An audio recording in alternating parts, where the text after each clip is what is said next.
lên na xịt lấy chung hin ô lùng xịt nang bông cần na chân in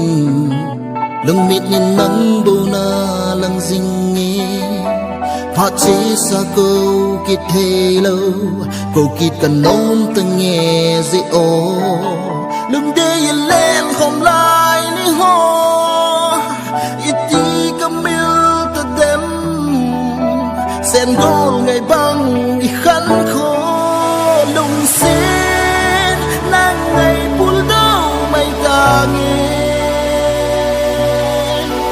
hiện nung sang riêng dòng lên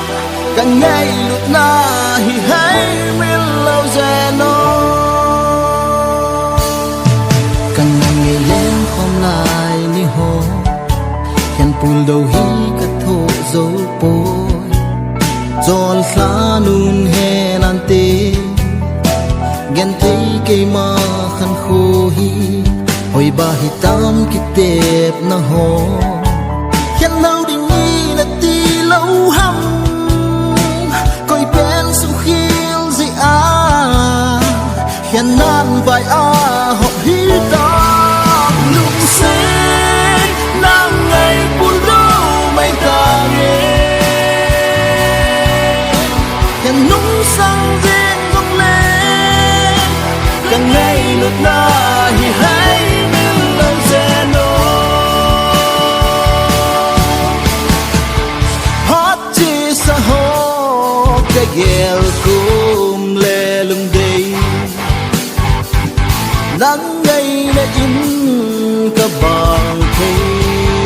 dưới cô cá lung xịt nan vàng lần nung ở hin rồi dinh nghe hàm giang thầm mây ta nó ngày chung lâu đầm xe liền mang thả nó ngày nên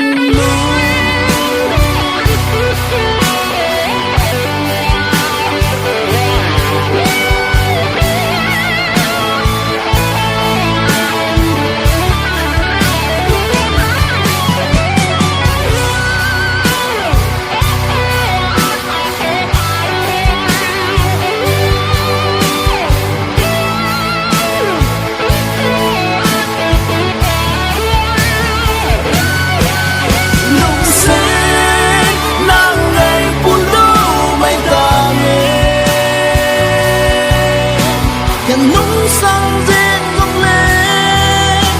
càng ngày lượt na hi hay miêu lâu dè nô lên na xịt lấy chung hình ô lùng xịt nang bông cần na chân in lùng mịt nhìn nắng bông na lăng dinh nghe phát chế xa cô kia thế lâu